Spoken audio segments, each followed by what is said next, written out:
General Romail desert focus صحرائی لومڑی اگست 1944 جنگ عظیم دوم اختتام کو پہنچ رہی تھی۔ فیلڈ مارشل رومیل کا بیٹا مانفریڈ رومیل اولم شہر کے پاس لڑائی میں مشغول تھا جب اسے ٹیلی فون پر اپنے باپ کے پاس ہر نگن جانے کا حکم ملا۔ مانفریڈ ہر نگن پہنچا۔ گھر میں داخل ہونے پر اسے اپنا باپ ایک آرام کرسی پر دراز نظر آیا۔ اس کی بائیں آنکھ سیاہ پٹی سے ڈھکی ہوئی تھی اور بایاں رخسار بھی زخمی تھا۔ یہ زخم اسے نارمنڈی کی لڑائی میں لگے تھے جہاں وہ بال بال بچ گیا تھا۔ رومیل سیدھا ہو کر بیٹھ گیا۔ کمرے میں صرف اس کی بیوی اور مانفریڈ تھے۔ کچھ دیر سوچنے کے بعد اس نے کہنا شروع کیا، برطانوی طیاروں کے ایک حملے کے دوران میں ہمارے ایک کمانڈر نے عمدن کھلی کار میں بیٹھنے کو ترجیح دی، جس کے نتیجے میں وہ بری طرح زخمی ہو گیا۔ طیارے چلے گئے اور اس کے سیکرٹری نے اسے اٹھانا چاہا تو اس نے انکار کر دیا اور کہا، مجھے یہیں چھوڑ دو، میں اسی طرح مرنا پسند کروں گا۔ کچھ دیر بعد طیاروں نے پھر ریڈ کیا اور وہ کمانڈر جیسے اس نے پسند کیا ویسے ہی ختم ہو گیا۔ تو یہ ہے ہماری فوج کا حال۔ جرمن فوجی افسر یا کمانڈر کتنا ہی بہادر ہو، اس بہادری سے ہمیں کوئی فائدہ حاصل نہیں ہو رہا۔ کبھی تو ایک دن میں ہمارے اتنے فوجی ختم ہو جاتے ہیں جتنے سارے موسم گرما میں افریقہ پر حملے کے دوران میں ہوئے تھے۔ اور خطرناک بات یہ ہے کہ یہ سب ہم کسی فائدے کے بغیر کر رہے ہیں۔ ہماری ہر گولی کا جواب دشمن 10 گولیوں سے دے گا۔ ہماری ہائی کمان یہ بات اچھی طرح جانتی ہے کیونکہ وہ اتنی احمق نہیں کہ سامنے دکھائی دینے والے حالات نہ سمجھ سکے۔ اس کے برعکس مانفریڈ ہٹلر کو جرمنی کی عظیم طاقت اور عظمت مانتا تھا۔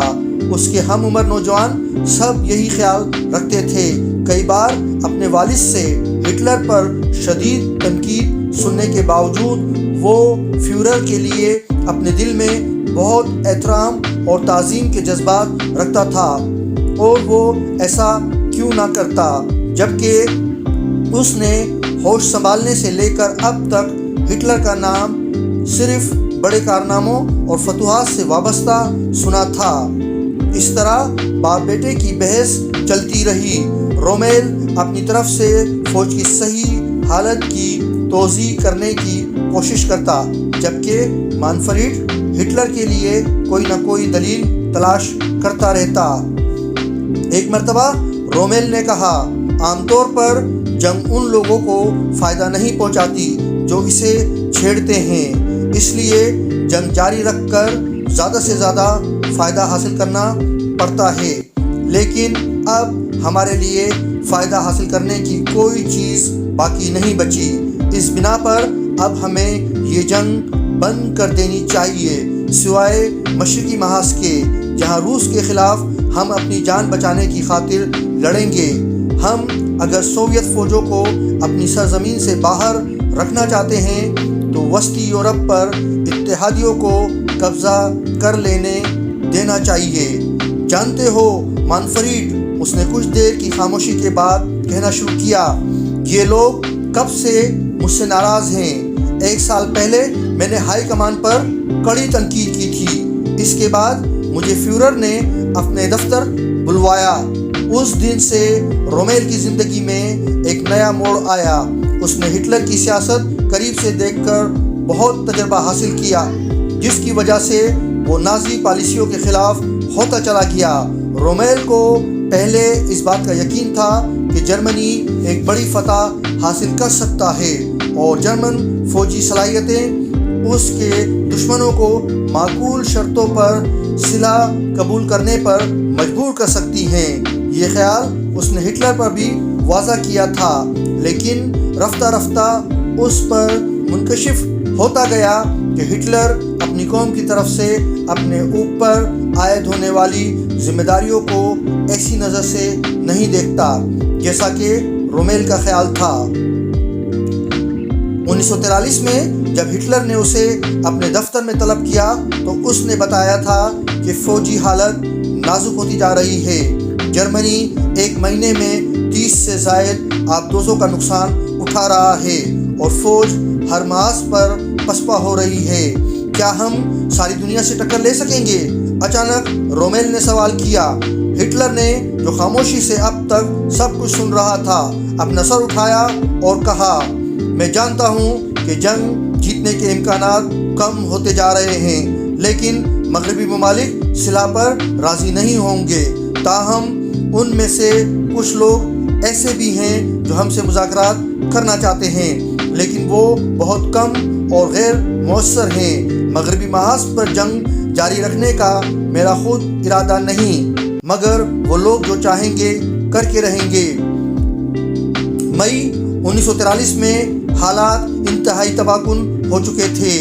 اسٹالنگراڈ میں 2.5 لاکھ پر مشتمل چھٹی جرمن فوج ساری تباہ کر دی گئی۔ لگتا تھا کہ تیونس میں بھی 1,20,000 جرمن فوج کا وہی حشر ہوگا۔ افریقہ میں لڑنے والی فوجوں نے ہتھیار ڈال دیے تھے۔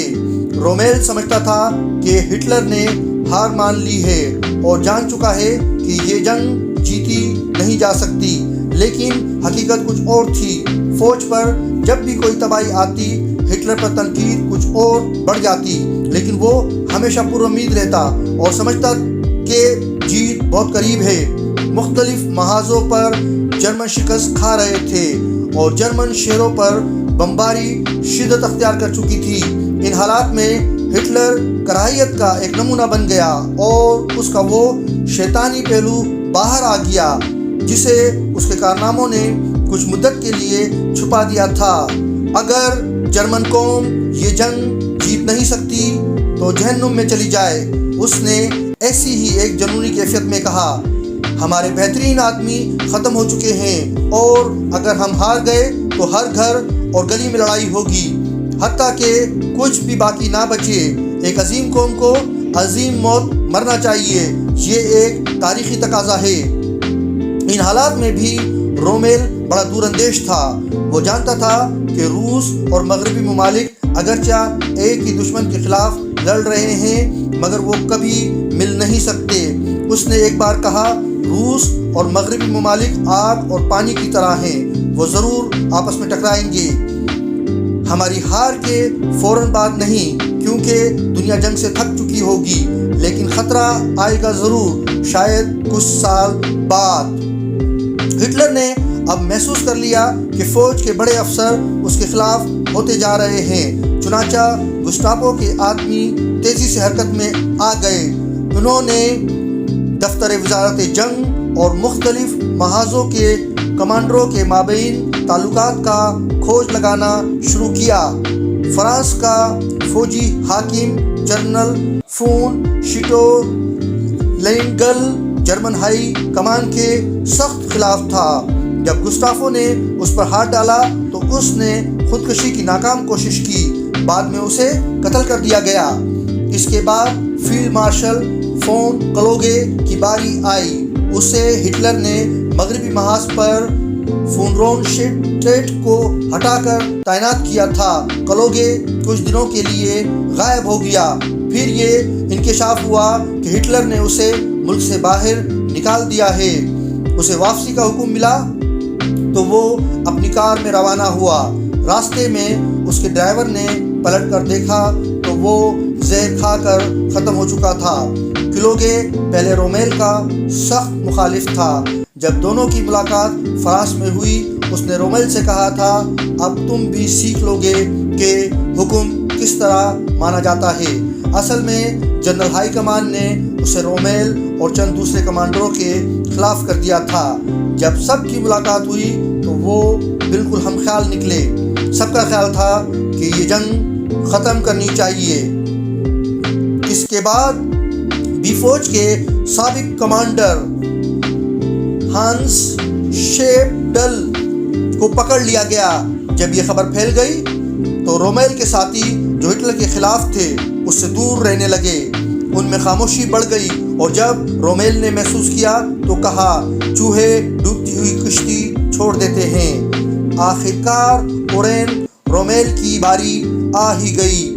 اسے پہلے فیلڈ مارشل کیٹل سے اشارہ ملا کہ وہ ایک خصوصی کانفرنس میں شرکت کے لیے برلن جائے مگر ایک عام ریل میں سفر کرے۔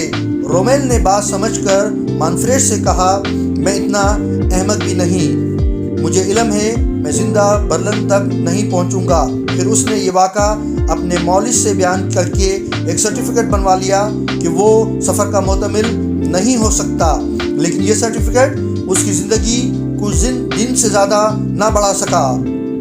اس کے بعد سابق وزراء میں سے فیہر اور گیسلر بھی پکڑ لیے گئے۔ ہٹلر نے اس طرح اپنے سارے فوجی اور سیاسی مخالفین ختم کر دیے، لیکن ابھی رومیل باقی تھا۔ فیورر اسے اس کی شہرت کے سبب اپنا خطرناک ترین مخالف سمجھتا تھا۔ آخر کار گستاپو کے آدمی اس کے گھر پر خفیہ پہرا دینے لگے۔ وہ ہر آنے جانے والے پر نظر رکھتے۔ رومیل اور مانفریڈ نے یہ محسوس کر لیا۔ وہ اکثر گھر سے قریب جنگل میں چہل قدمی کرتے تھے۔ رومیل نے ایک دن کہا، سنو مانفریڈ، کچھ لوگ یہاں ایسے ہیں جو مجھے بغیر کسی شور کے ختم کرنا چاہتے ہیں، لیکن وہ پہلے وار میں ایسا نہیں کر سکتے۔ ہم اپنے پستول ساتھ رکھیں گے اور فائر کی صورت میں جواب دیں گے۔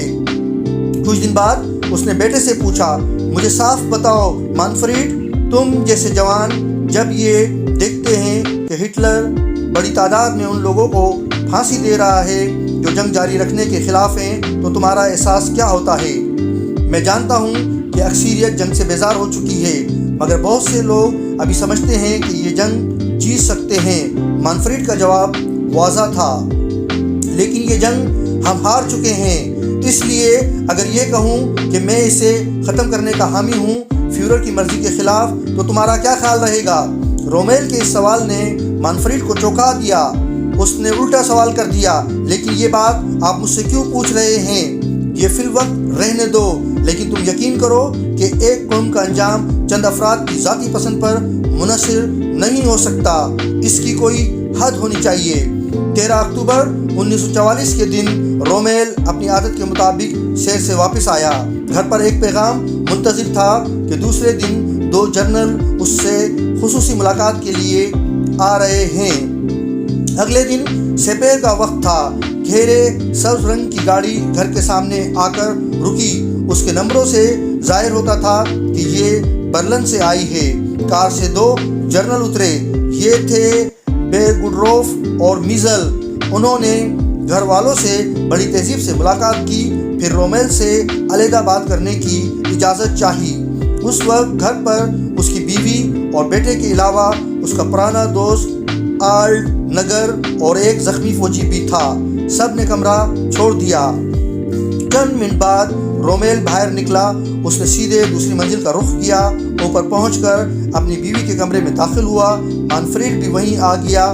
رومیل نے کہنا شروع کیا، سنو، اب سے 10 منٹ بعد میں قتل کر دیا جاؤں گا، اگرچہ ہم وطنوں کے ہاتھوں مرنا ایک المیہ ہے۔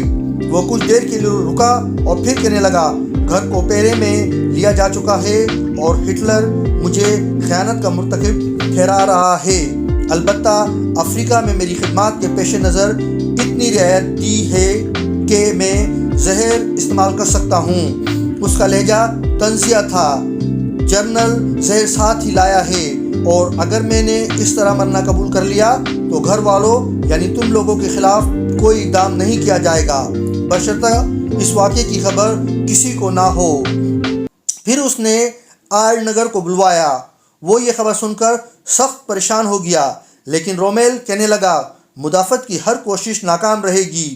ویسے بھی ہمارے پاس اسلحے کا ذخیرہ نہیں۔ آرلڈ نگر تمہیں اب سے ٹھیک 15 منٹ بعد واگز شیل ہاسپٹل سے کال موصول ہوگی تمہیں بتایا جائے گا کہ میں کانفرنس کو جاتے وقت دماغ کی نس پھٹنے سے ختم ہو گیا ہوں، اب مجھے جانا چاہیے۔ اس نے گھڑی دیکھتے ہوئے کہا، پھر سب کو الوداع کہا اور نچلی منزل پر آ گیا جہاں مانفریڈ نے اسے کوٹ پہننے میں مدد دی۔ اس اثنا میں اس کا پالتو کتا اچھل کر اس کی طرف آ گیا۔